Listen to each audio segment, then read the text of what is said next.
performance. Now, without further ado, we may proceed to the trial of our god. So this is what it is. Yes, you deserve praise for the effort you took to raise the dramatic stakes.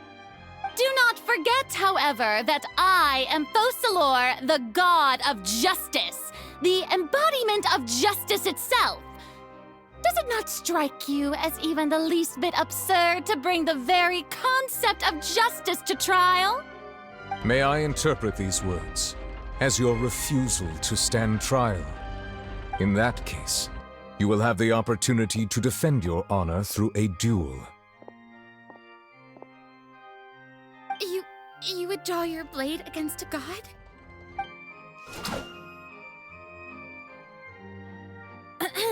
I see. It seems like you have made up your mind.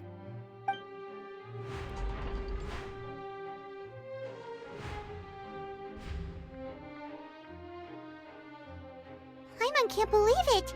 She just surrendered. What the heck is going on? Did I just see an archon surrender to a human? Wow, how utterly humiliating. Lady Furina, what is the meaning of this? Shh! It would seem that there has been a misunderstanding. To be clear, the raising of both hands is not always an indication of surrender. Looking for excuses again, huh? I raised my hands just now to indicate my acceptance of the trial. No duel shall be necessary. I will admit that I've been running away for a long time. I'm sorry, everyone. I was unable to protect the people of Poisson. It is my duty to stand trial for my crimes. You are not the only ones to be disappointed in me. I, too, am exceedingly disappointed in myself. But now, it is time for the Hydro Archon to show you her courage and resolve. I, Furina, will use this trial to show the world the true meaning of justice. This time, I will protect you. Applaud and rejoice! One of the most outrageous and fantastical arcs known to the opera epiclese is now unfolding before your eyes. Mark my words, this shall be one of the most exhilarating and brilliant shows ever to grace the stage of Foutaine! The trial of the Hydro Archon, Foutaine, will now begin! Woohoo! Oh, now we're making history! Why does it feel like Furina just took over the whole thing? Like, come on! Didn't she just get forced to stand trial for her crimes? Also, even though she's still acting super dramatic, she is taking this seriously this time, right? All right, then. Who will be my opponent in this trial? The court asks the prosecutor to please take the stand. Is that so? Very well. Then please speak, witness of Tivat, my accuser and fated opponent.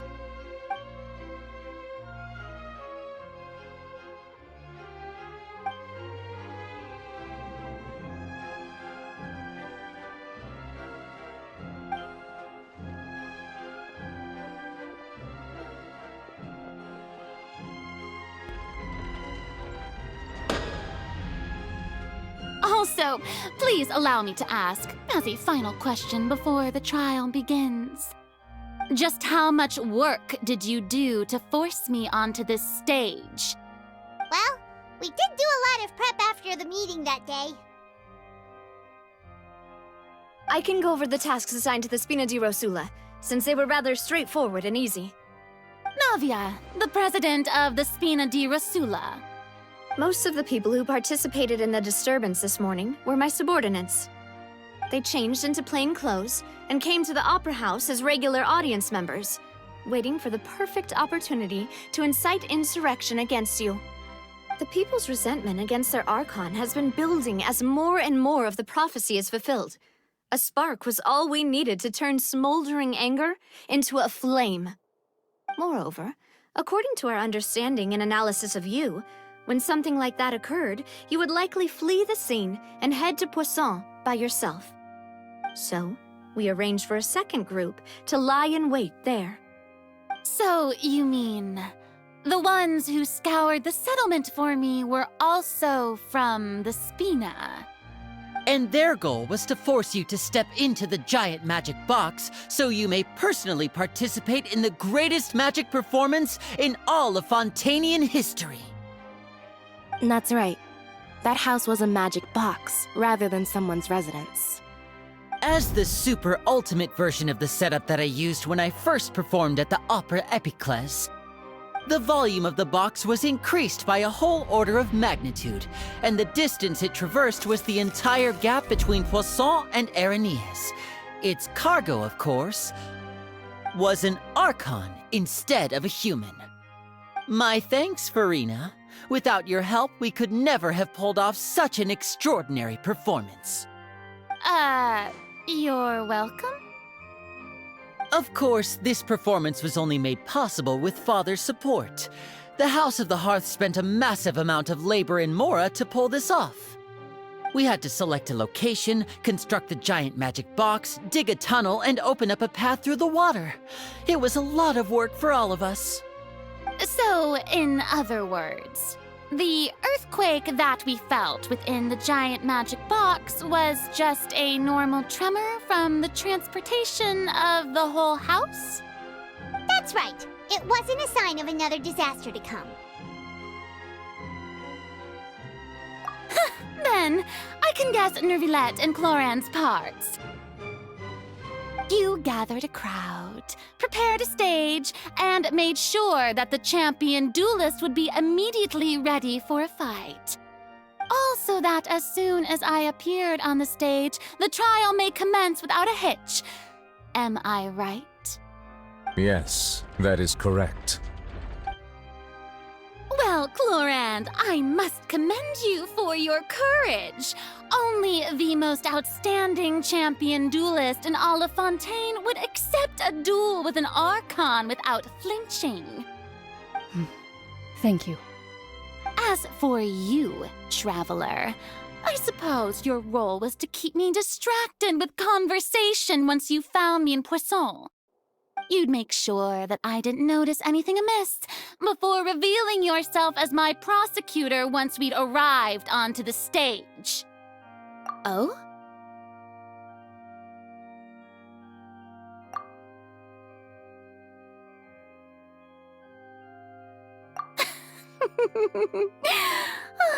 Is that so? Then I suppose I must have missed my final chance. It's fine. It matters not. What's done is done. The stage is already set, so there's no reason to disappoint the audience. Let's see this trial through to the very end.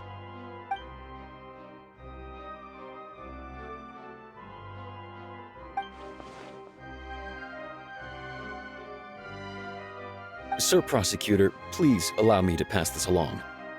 This is a document that Miss Charlotte applied for and received permission to share with you during the trial. According to her, it should speed up the proceedings. Huh? Charlotte wanted to give us something? Oh, so she's here too! Hey, Charlotte! Oh, let Paimon see. Isn't this the exclusive interview that she did with us before? So she's already finished it, huh? Wait, then that means this document is a perfect timeline of everything that's happened ever since we stepped foot in Fontaine! So in other words, we can refer to this anthology of evidence every time we want to use something from our journey as evidence for an argument! Let's quickly confirm the information in it. Just think of it as a refresher, alright?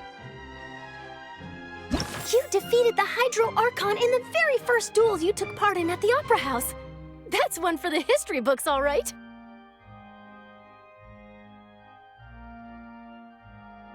I didn't think that you'd wind up getting to the bottom of the case I'd been following all this time. I guess you could. This is the first time Monsieur Neuvillette had a difference of opinion with the Oratrice.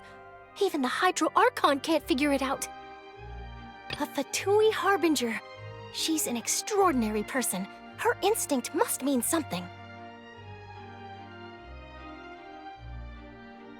The fortress of Meripede was almost destroyed in a single day. That I didn't witness that scene personally will always be a source of professional regret, I think. According to Monsieur Neuvillette, both Child and that whale should have been in the primordial sea at that time. I nearly lost my awesome friend Navia. To be honest, that still gives me shivers. The words of someone as extraordinary as a witch can probably only be truly understood when something surreal happens to you.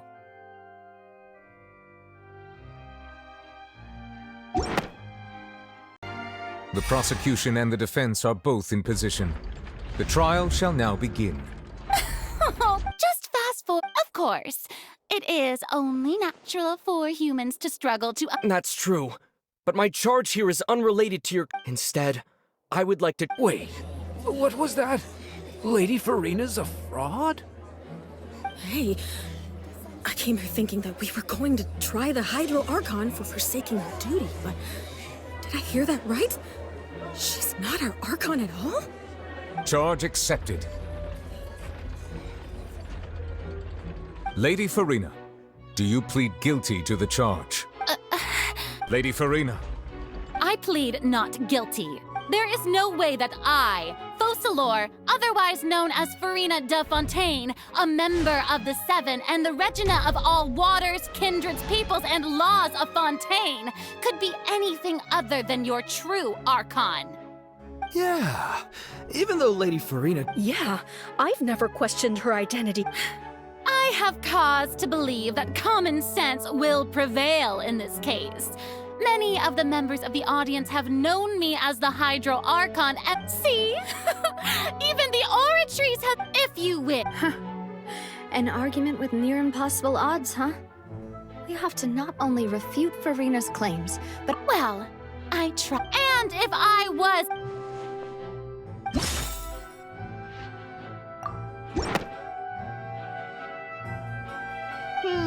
That doesn't sound right. Paimon doesn't think this clue...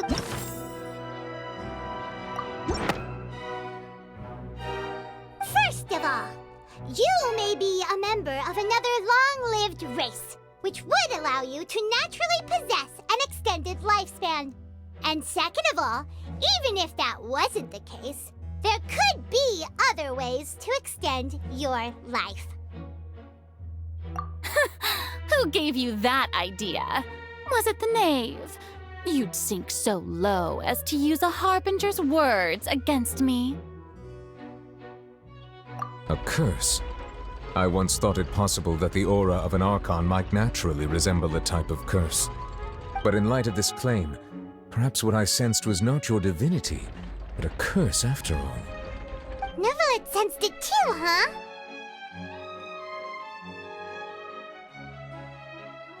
Lady Furina is actually a human? Well, it is true that it's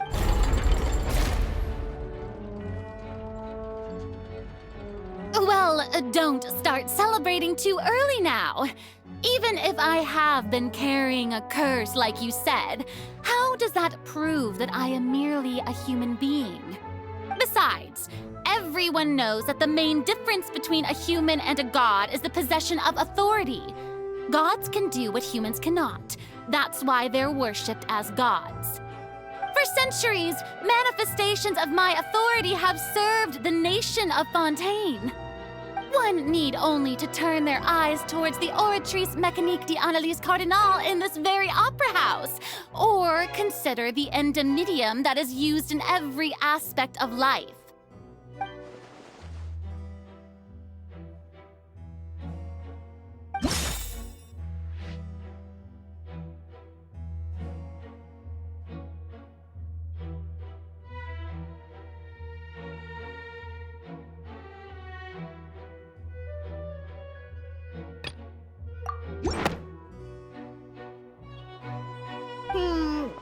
doesn't sound right.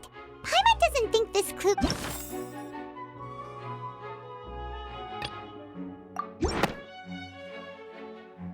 You tried to reference the Oratrice. But weren't you as confused as all the rest of us when the Oratrice declared Child to be guilty without any proof? Otherwise, you should have come up with a good explanation for that by now. Didn't I make myself clear at the time? The decisions of the gods are naturally difficult for humans to comprehend.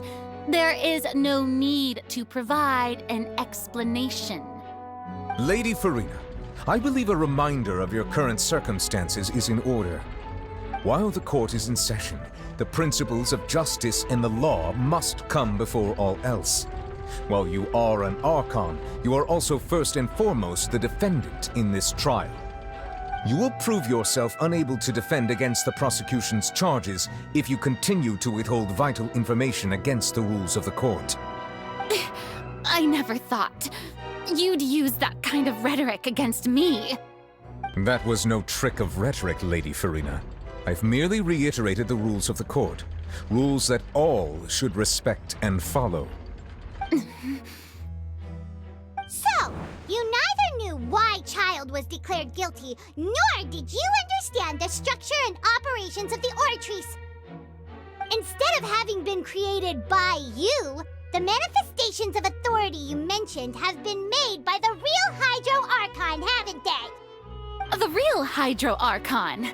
Well, now you're really losing me. It is true that I did not know why the Oratrice gave out a guilty verdict that day. But the Oratrice handed out that verdict unilaterally, and it has been operating independently ever since it was first created. You can't argue that just because a divine creation is flawed, that the god behind it must also be no god at all. She's still throwing out all kinds of excuses.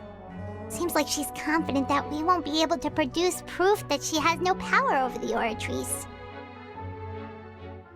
My power as an Archon.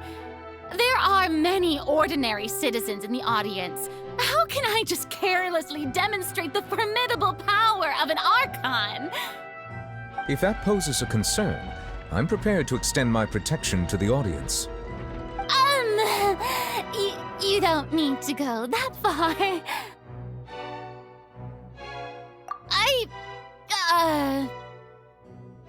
Aren't you the Hydro Archon? Or is it that you can't even wield the power of Hydro, much less the authority of a god? Indemnitium! Yes! It's all because of Indemnitium! All Archons derive their power from the faith of the people, and I've converted the people's faith in justice into Indemnitium. Thus did I give up all of my divine power to provide everyone with energy for their daily lives. Have you ever seen a more magnanimous god? Isn't that a huge stretch?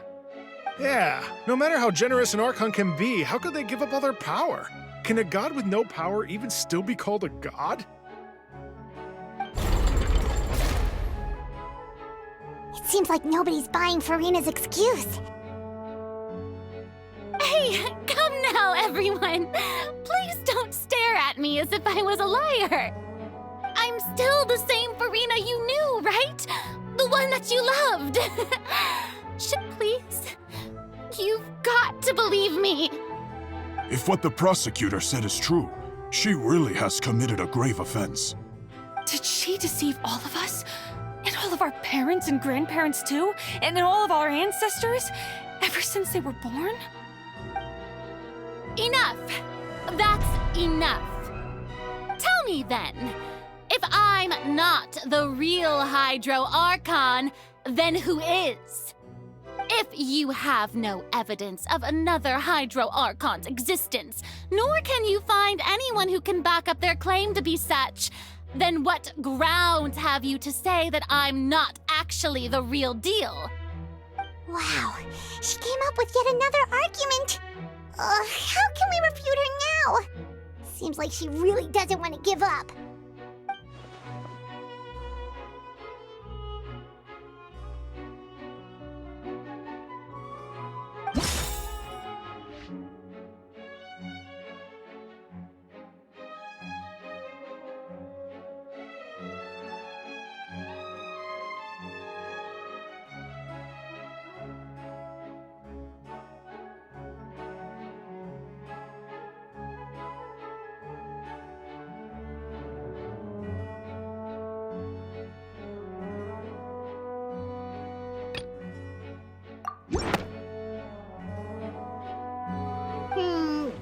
doesn't sound right.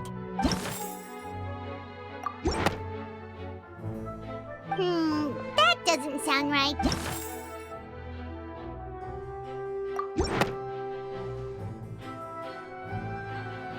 It has been established that all Fontainians can dissolve in water from the primordial sea.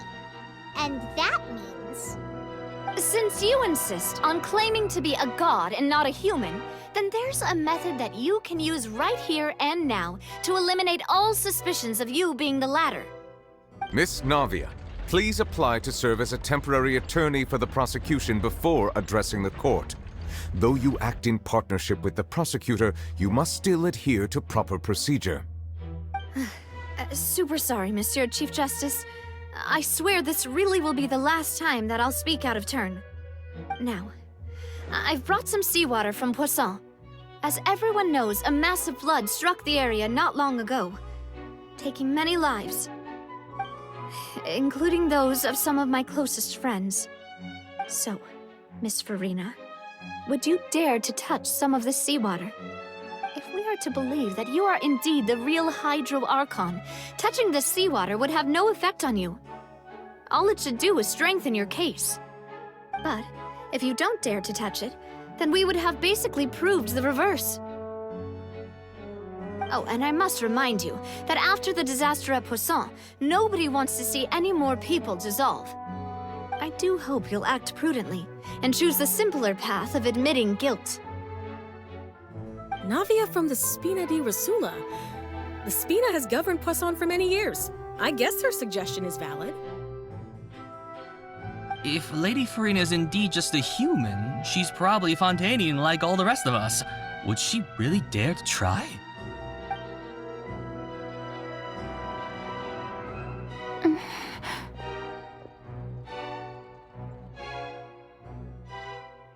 Lady Furina, this test has been unilaterally proposed by the prosecution.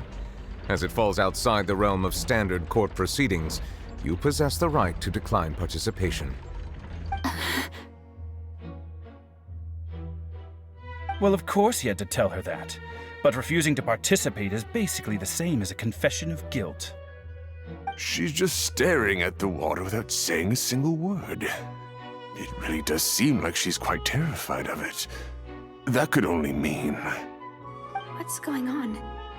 Is she really planning to... that's not what we thought she would... Due to the inherent risk of the test, Lady Furina, you may...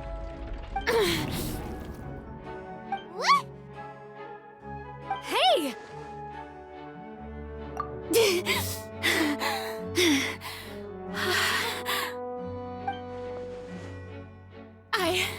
I'm fine!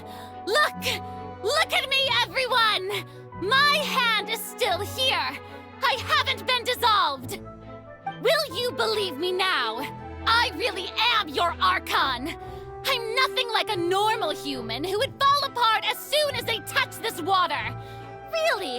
Was this not the most obvious thing in the world? Miss Siegewien? If you're present, Miss Siegewien, please come forward and attend to the defendant. Siegewien? Don't be nervous. It'll just take a few seconds.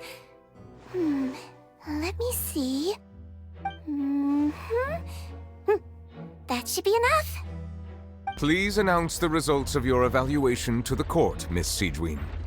As everyone doubtlessly saw, Miss Furina was displaying symptoms of hyperventilation and flushed skin. These indicate that she was experiencing the adverse effects of exposure to primordial seawater. The extent to which she was affected is the same as other humans when exposed to primordial seawater of a similar concentration. Thank you, Miss Siegewien. Lady Furina, you may return to the defendant's stand. Oh, wait. What did she just say?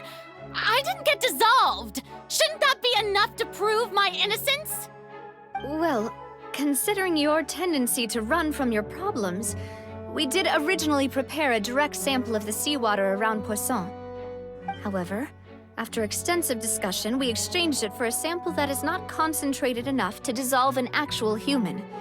After all, On the off chance that something entirely unexpected might occur, we don't want anyone else to lose their life to the sea.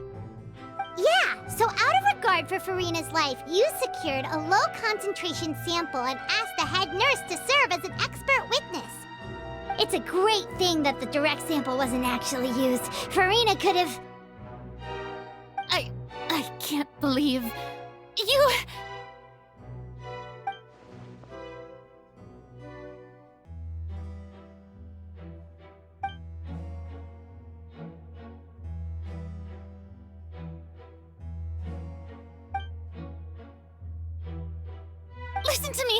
Listen to me, everyone! Please don't give me such cold and disdainful looks! What happened just now didn't prove a single thing! Think about it!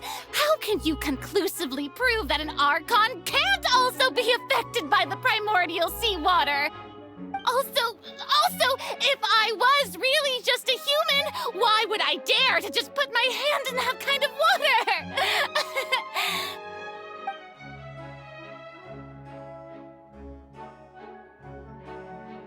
Please, anyone, just listen to me! I swear, I really am your Archon!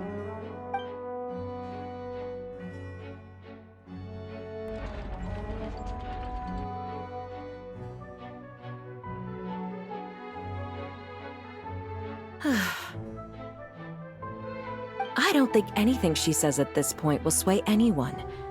The odds are just too stacked against her now. With all the things that have been said, Paimon doesn't think there's any way left for Furina to win. I believe the time for arguments and presentation of evidence has come to an end. If there are no objections, we will move on to the final judgment.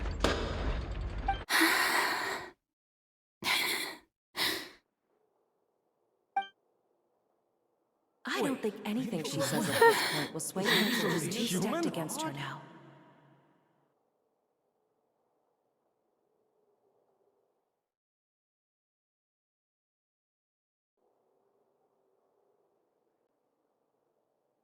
In my capacity as Chief Justice, I shall now render judgment on Furina's misrepresentation of herself as the Archon of Foutaine. As a human who knowingly deceived her fellow citizens, Furina is... guilty.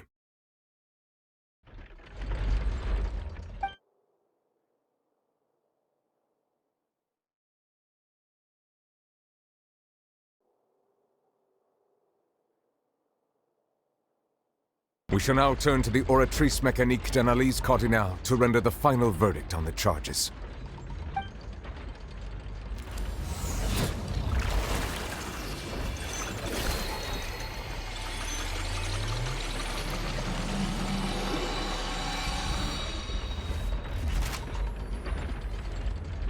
According to the judgment of the Oratrice Mécanique d'Analyse Cardinale, Furina is... Well, what's wrong? What's the Oratrice's verdict? No, the Oratrice also displays a guilty verdict. Isn't that correct, then? However, the exact wording of the verdict is thus. The Hydro Archon, guilty, to be punished via the death sentence. The death sentence? That's actually one of the available sentences? I've always thought that it was just a myth. The one and only time the death sentence has been handed out at the court, and it's been given to the very person we've worshipped as the god of justice? What an unexpected twist. Furina's been sentenced to death by the Oratrice? We just wanted to use the trial to show her the seriousness of things so she'd tell us the truth. How did things escalate this quickly? This outcome is indeed quite strange. According to Fontaine's current recommendations for criminal sentences, is this sentence really appropriate for the crimes that have been committed? Yeah! Even Foutaine wasn't sentenced to death by the Oratrice. You know, the real evil mastermind behind the serial disappearances case. Indeed. Not only is Furina's sentence overly excessive, the very point of our trial today was also to prove that Furina has never been the Hydro Archon in the first place. But now, the Oratrice seems to have deliberately invoked the title of the Hydro Archon. What does this mean? Excuse me, if I may interrupt. Is the trial still going? Fremine! You finally made it. I assume this means you've completed your mission? Mm-hmm. Any mission Father assigns to me will always be top priority.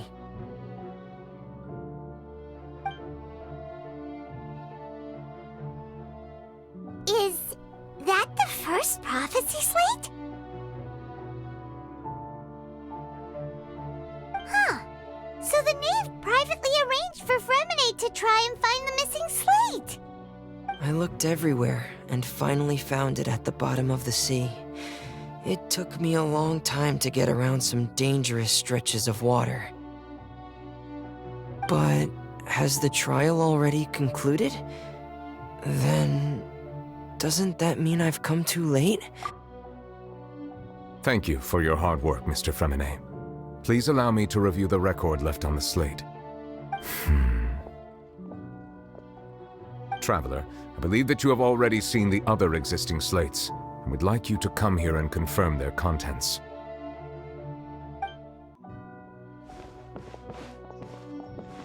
Huh? So what do you see? What is it?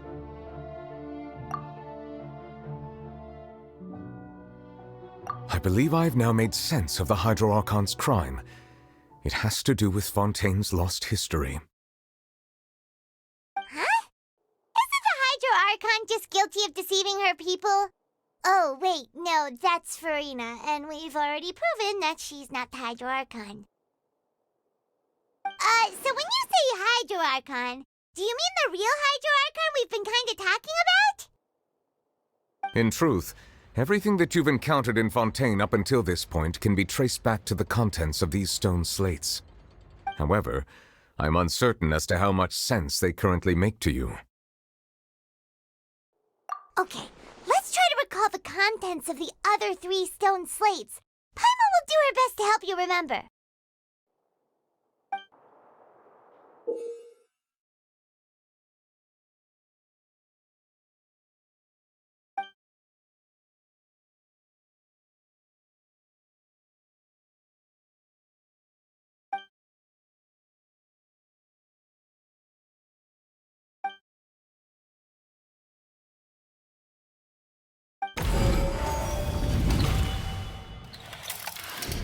The first stone slate describes what you just said. It seems to show the previous Hydro Archon using her divine power, and then the Oceanids turn into humans. Does that mean that Fontainians are transformed Oceanids? Oh, Paimon wasn't expecting that. But if Oceanids can turn into humans, then perhaps this process can be reversed as well. The second stone slate shows Celestia floating in the sky and the Hydro Archon and her people worshipping it together. But the heavens still brought judgment down upon them. This must be the point when the Hydro Archon and the Fontainians were branded with their original sin.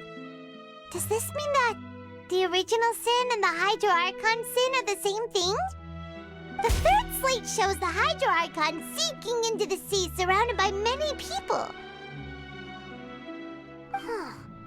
That reminds Paimon, didn't we also watch that happen to someone else? Well, the fourth slate is the prophecy the Fontainians have been talking about. People dissolving into the sea, the Hydro Archon crying on her throne, and so on. We didn't believe that such a crazy disaster could happen at first, did we? But after that incident, it was just a question of when and not if.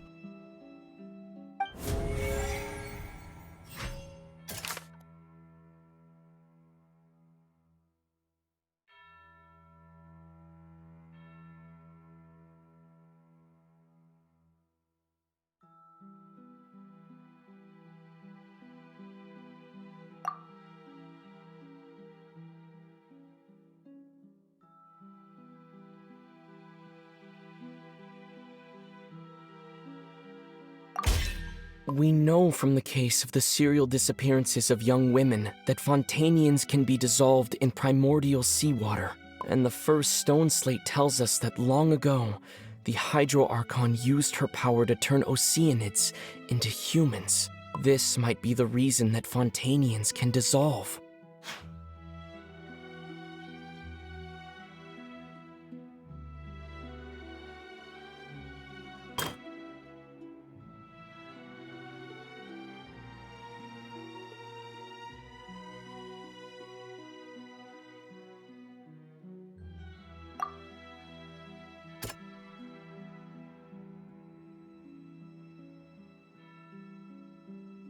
That doesn't sound quite right. Let's think about this some more.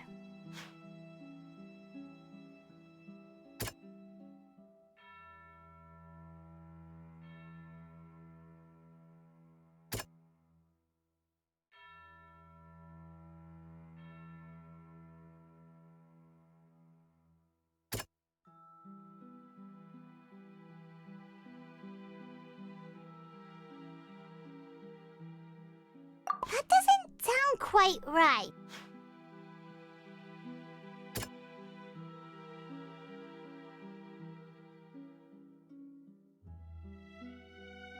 That doesn't sound quite...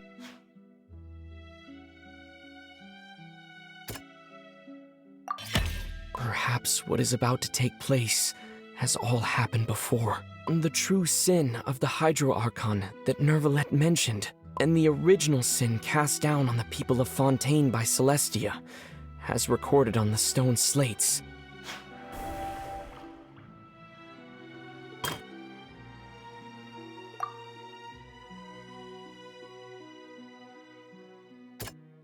That doesn't sound quite right. That doesn't sound quite right. It's not as simple as falling into the sea. When Navia fell into the sea, her consciousness was subjected to judgment. The stone slates show the people gathered around the Hydro Archon in the sea. Could that be alluding to the same thing?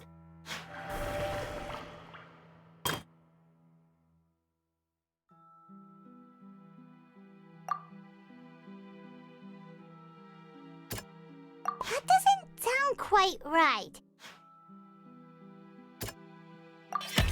The prophecy from the stone slates found its way into society, but not many people believed it at first. The fortress of Meropide was nearly flooded with primordial seawater, which we know can cause Fontainians to dissolve.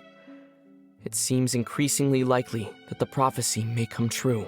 If we hadn't dealt with it in time, things could have gone very badly. They'll dissolve into the primordial sea but won't cease to exist. Their essence will flow in the seawater, converge, and take the form of an Oceanid. The Hydro Archon was sentenced to death in court, shocking everyone present. Perhaps this means that her sin was actually Fontaine's original sin. Navia fell into the water inside those ruins, and she nearly dissolved. She was surrounded by the people of Poisson in a court within her consciousness, and was forced to take part in a trial meant to make her stay. The eruption of the primordial sea at the fortress of Meropide was the surest sign that the prophecy was about to come to pass no matter what. The stone slate's content can all be verified by recent events. If we combine what we know together, loads of truth should come to light.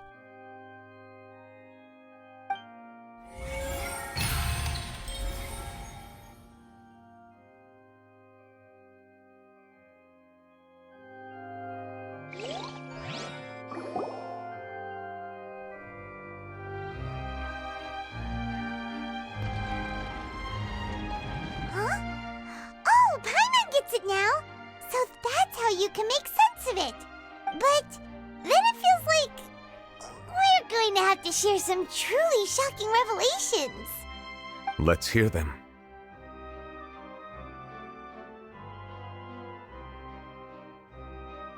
Incredible. Linny, did you hear that? We're not real humans. All Fountainians were originally created by the late previous Hydro Archon, with Oceanids as their basis. The evidence for that can be found in how only Fountainians could dissolve in primordial seawater, and how all the girls Vacher dissolved were also turned into Oceanids. Oh, and according to Navia, when she was about to get dissolved, she also saw everyone gathered around for a trial, all of them in the shape of Oceanids. Indeed.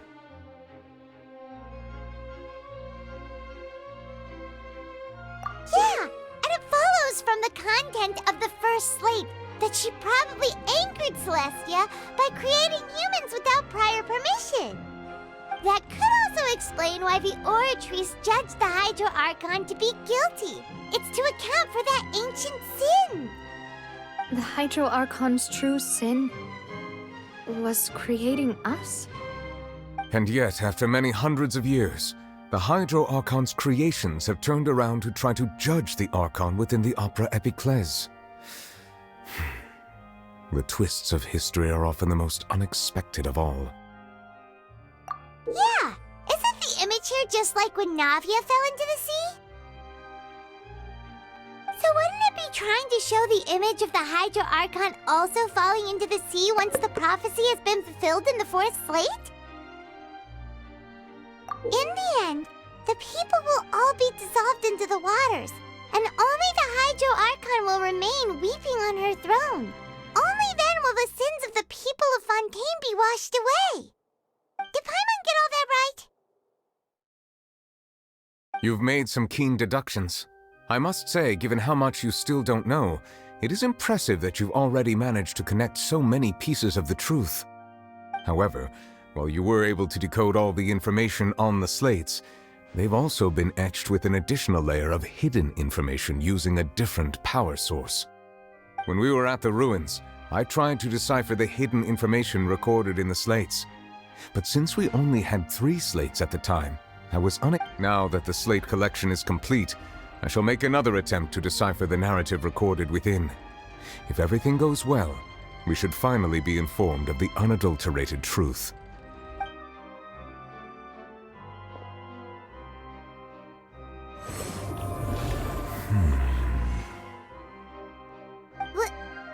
Well? Did you get it? I believe I should share this truth not only with you, but with all the people of Foutaine as well. I will try to briefly summarize it for you. Your hypotheses regarding the origin of Fountainians and the sin of the Hydro Archon were both correct. In the Foutaine of old, the previous Hydro Archon sensed the yearning of her Oceanid familiars for life on land.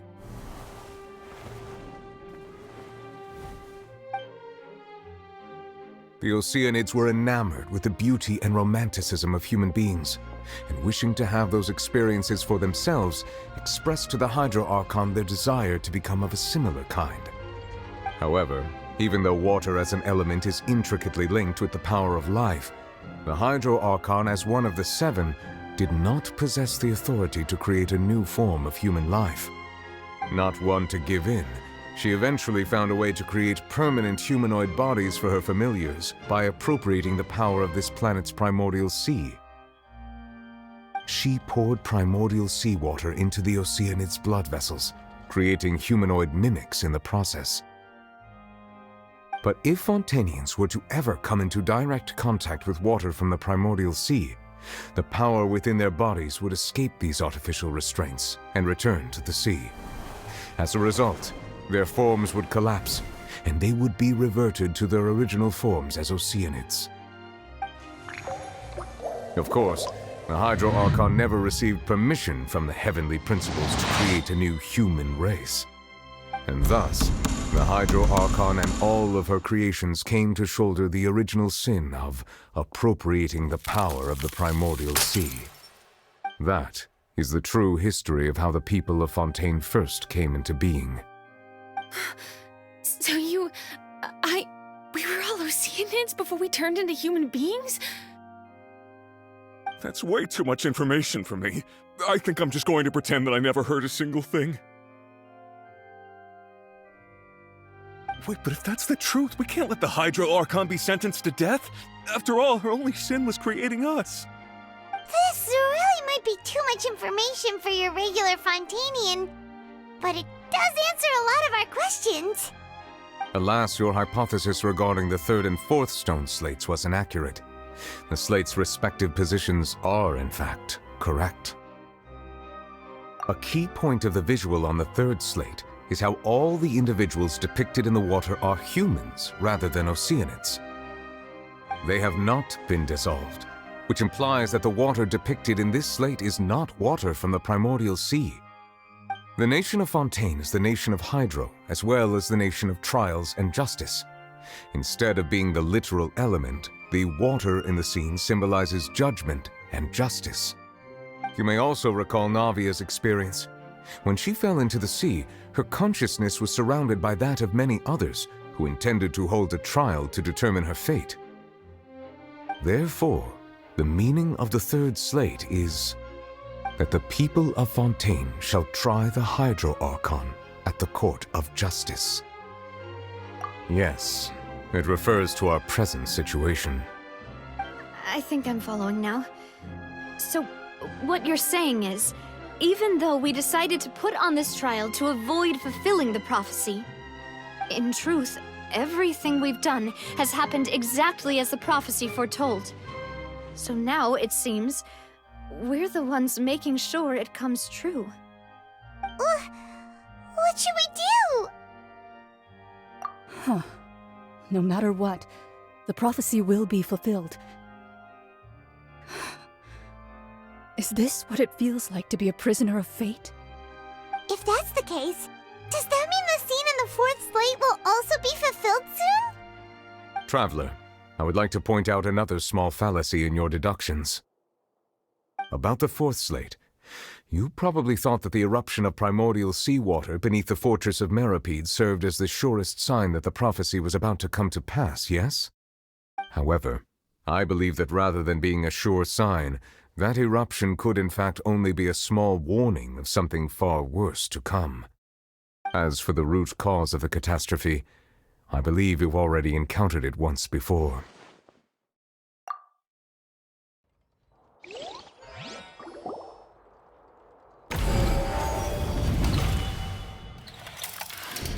This eruption was just a small warning of the things to come. We must find the root cause of the disaster.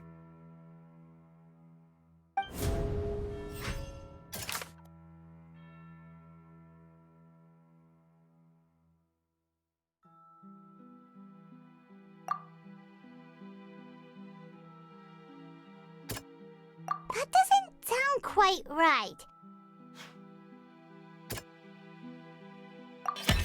It was both dream and reality.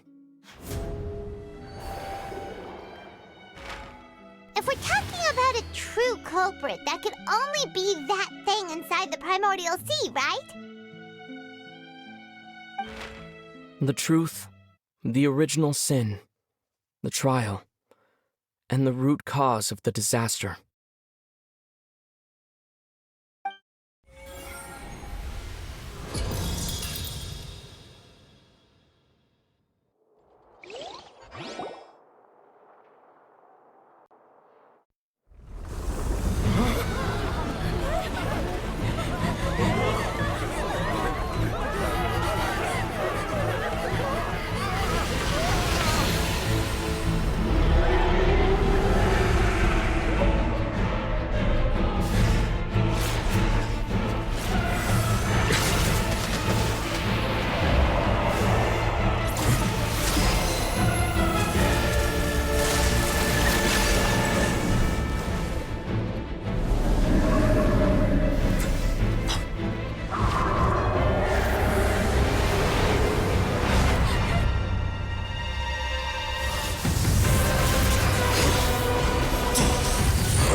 That was way too close! How did that thing just burst into the Opera House? Wait, was that the huge whale you saw in your dream? So we've met it at last. I understand very well why it has chosen to make an appearance here. That whale does not belong to Tevat. It is a monster that has traversed the stars, weeping all the while. It has been greedily consuming the energy from the planet's primordial sea, using it to grow. That is the main cause for the rising sea levels. And once it has finished consuming all of the energy contained within the sea, its next step will be... You said that when the Hydro Archon first created Fountainians out of Oceanids, she filled their blood vessels with primordial seawater. Precisely. That whale finds the blood of Fountainians nigh impossible to resist. Therefore, when it left the primordial sea, it decided to make its next stop a packed opera house full of food. Food in the form of Fountainians. We just barely managed to push it back, right? In that case, won't it come back to target the people again once it's managed to recover its strength? That is correct. Indeed, it is more accurate to say that we should thank that Harbinger for buying us some time. Without him, the whale would have likely come onto land far sooner. From the way he looked, he must have been fighting the creature for quite a long time. That battle maniac. We've always known that he had a special connection with that whale, but we definitely didn't expect it to help us out like this. Anyway, now that we know that this whale is the actual cause of the disaster recorded in the prophecy, all we need to do to stop the prophecy would be to find a way to beat it up, right? It is too late. It had already absorbed too much of the primordial sea's energy before we could notice it. At this point, it has become practically integrated with the sea itself. Even if the entirety of Tevat were to be destroyed, it could still survive and swim off towards some other world. That's not something I will accept. We've already done everything we can, and we even found the true culprit. We've come so far. You can't just tell me that the last hurdle is some impossible foe. That's just not fair. Indeed, that's not how a grand performance should end. I'll fight it to the end, no matter what. So the prophecy will be fulfilled no matter what, huh?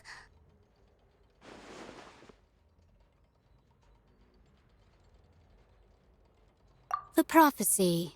Yes, what has been prophesied will be fulfilled. You may view such things as the history of the future.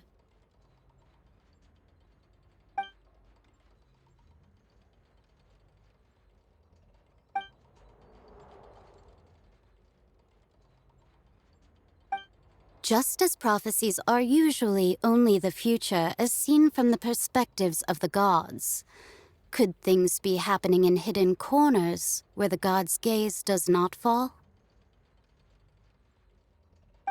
Ultimately, fate shall serve as your only guide, no matter what will happen in Tevat's future. All you need to do is to play your part.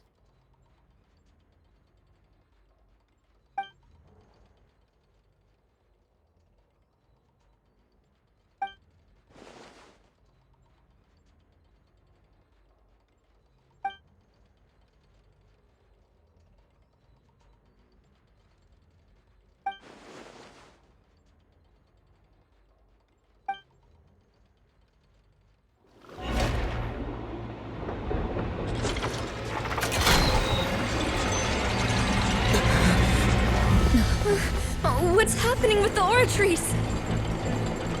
I believe it is preparing to carry out the death sentence.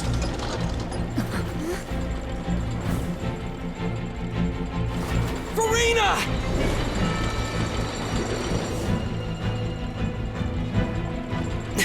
No, I still need answers.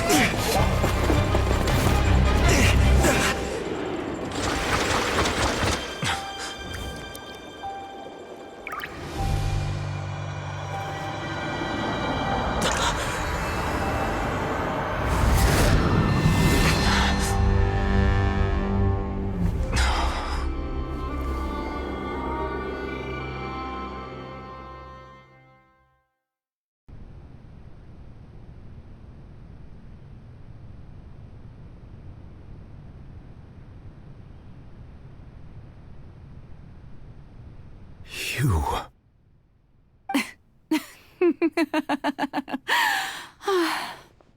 Sorry. That shocked expression on your face is just too amusing. I couldn't help myself. You are not Furina. Who are you? The sweet sound of bewilderment. Marvelous. A sure sign that my attempt to deceive everyone was a resounding success. But to answer your question, I am Focalor. You know, the god. Focalor? Why did you deceive us? Oh, that wasn't my goal, of course. Goodness, no. But I had to fool everyone else too, if I was to stand any chance of deceiving the heavenly principles. Deceiving the heavenly principles? It's all because of that pernicious prophecy. Dreadful, wasn't it? Everyone doomed to dissolve. Foutaine condemned to be flooded. One was not amused. In fact, one was positively bemused when that problem was thrust upon me by my dearest predecessor. That's the former Hydro Archon Egeria for the uninitiated.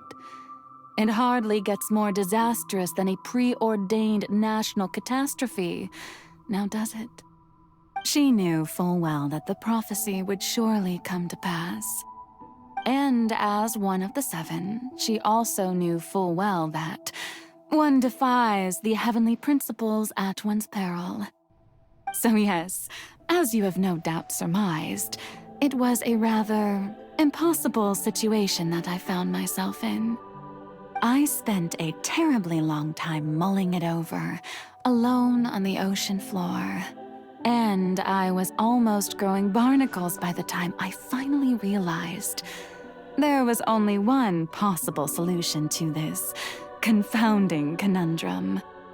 I had to outwit the heavenly principles, allow the prophecy to be fulfilled, ostensibly at least, while saving everyone at the same time.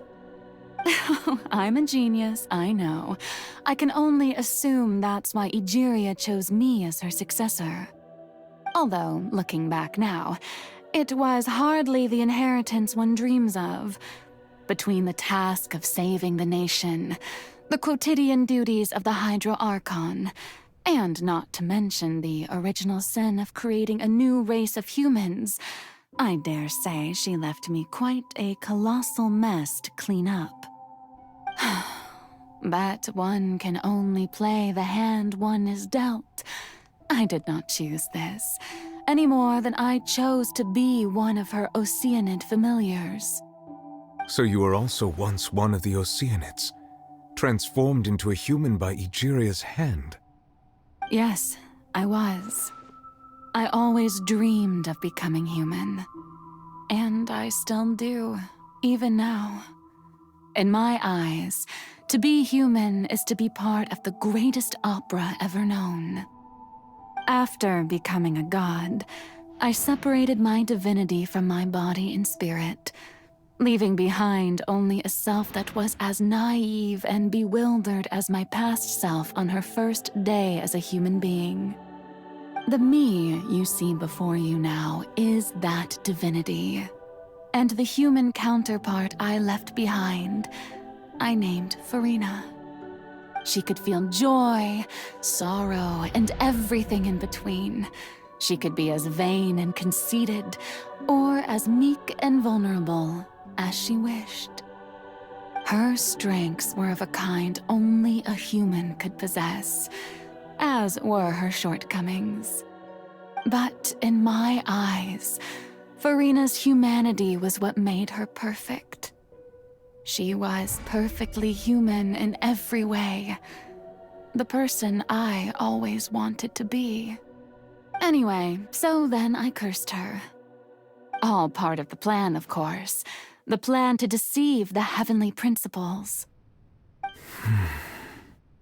Do you still remember the final scene of the prophecy? The Hydro Archon alone, weeping on her throne. In order that the prophecy might appear fulfilled, I invited Furina to be an actress, to play the part of the Hydro Archon in the prophecy. Under the curse I placed on her, so long as I, Focalor's divinity, continued to exist, she could not die. But nor was she free to live her life in the pursuit of happiness. Instead, she was forced to take the stage in the opera house, to embrace the role of leading lady, to forever play the part of the god from the prophecy, all to create a deceitful appearance of that prophecy coming to pass. I suppose now you probably understand why your court is called the Opera Epiclese. But Furina is only human, isn't she? Even though she has had a long life, her mind is no stronger than that of any other ordinary human being. I cannot begin to fathom what she has had to endure. It must have been torture for her. It has indeed. And although she is, in a sense, me in human form, I most definitely owe her an apology for it. It's been 500 years, and all along, she's been playing her part in the most unimaginably long, unbearably lonely, and agonizingly painful opera of all time.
Body and mind.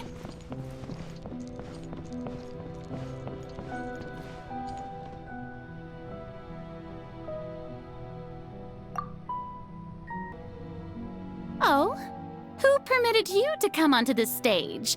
Now, I understand your admiration for my august self, but I must ask you to keep to the rules.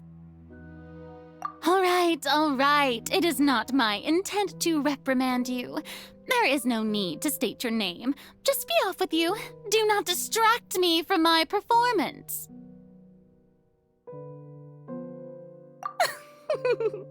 Oh, do not jest. Can you not feel it? I am Focalor. The eyes of countless Fontainians are upon me. I must, at all times, display the utmost elegance and nobility.